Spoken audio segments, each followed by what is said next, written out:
Have you ever pondered what could possibly incite a war that would last for a decade? A war of such epic proportions that its tales have echoed through millennia, a saga of valor, treachery, and divine intervention. Well, brace yourselves for a journey back to the Battle of Troy. Imagine a world of gods and goddesses, heroes and kings, where honor and pride ruled over reason. In such a world, a seemingly innocent beauty contest among goddesses would set in motion events that would lead to the infamous Battle of Troy. Let's journey back to the time when the seeds of this devastating conflict were sown. Our story begins with the judgment of Paris, a prince of Troy renowned for his fairness. He was given the daunting task of choosing the fairest among the goddesses Hera, Athena, and Aphrodite. Each goddess offered him a bribe. Hera promised him power, Athena wisdom, but it was Aphrodite who swayed him with the promise of the most beautiful woman in the world. This woman was Helen, Queen of Sparta, known far and wide for her unparalleled beauty. But she was not free to be given, for she was the wife of Menelaus, the Spartan king. Yet Aphrodite, in her desire to win the contest, helped Paris to abduct Helen and bring her to Troy. The abduction of Helen was not only an affront to Menelaus, but also a blow to his honor. His pride wounded, he sought the help of his brother Agamemnon, the powerful king of Mycenae.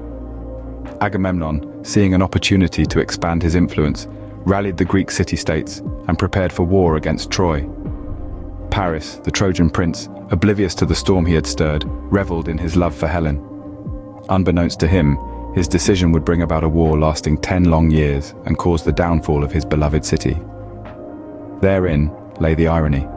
Paris, who was chosen to judge because of his fairness, made a choice that was anything but fair. His decision, driven by passion and desire, disregarded the rights of others and upset the balance of power. Thus the stage was set for a war that would echo through the ages. In this world where gods meddled in the affairs of men and where honor and pride held sway, the Battle of Troy was but an inevitable outcome. The die had been cast, and the fate of many hinged on the whims of a few. As the Greek fleet descended on the shores of Troy, little did they know of the trials that awaited them.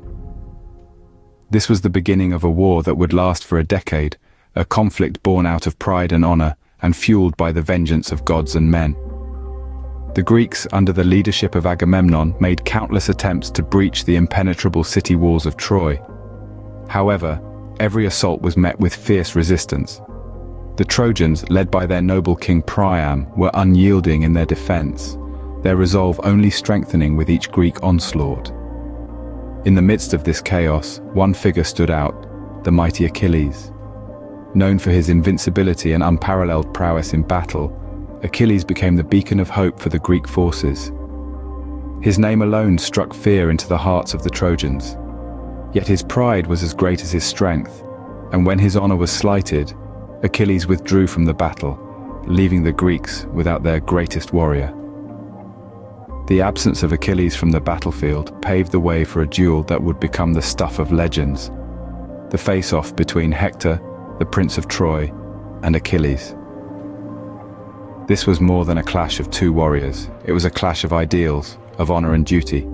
Hector fought for his city and his people, while Achilles fought for personal glory. Their duel was fierce and tragic, ending with the death of the noble Hector and the desecration of his body by Achilles. However, the gods themselves were not indifferent to the war.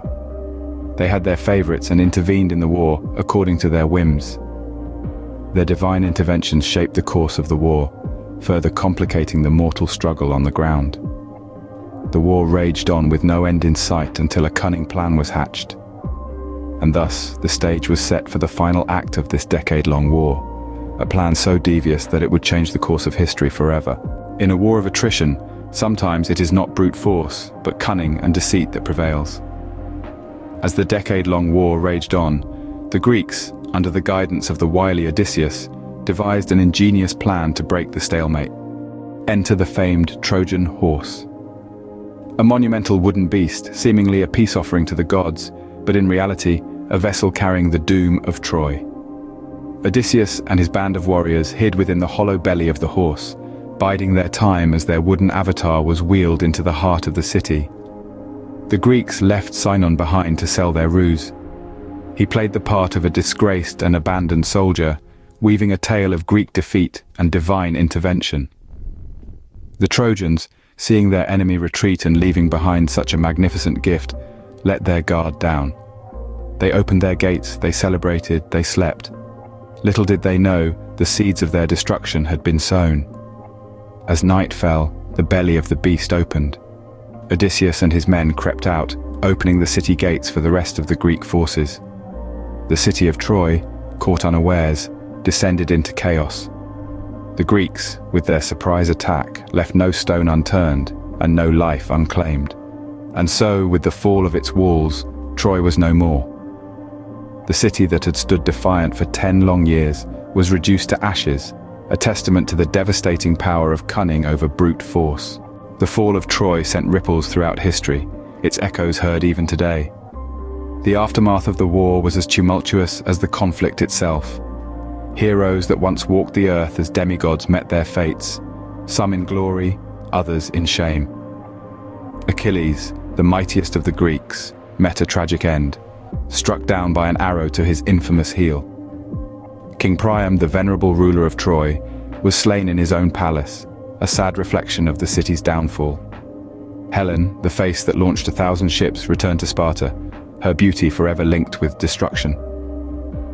But the Battle of Troy was more than just a clash of Bronze Age civilizations. It became a cultural milestone, a cornerstone of Western literature. The epic poems of Homer, the Iliad, and the Odyssey immortalized the heroes and their deeds, shaping centuries of storytelling. From Shakespeare to Hollywood, the tale of Troy has been retold countless times, each retelling echoing the themes of love, honor, and betrayal. The battle's influence seeped into art and culture, its dramatic narratives inspiring countless paintings, sculptures, and music. Its echoes can be heard in modern discussions about the ethics of war and the nature of heroism. The Battle of Troy, a tale of love, honor, and deceit, remains a testament to the indomitable spirit of humanity and the tragic cost of war.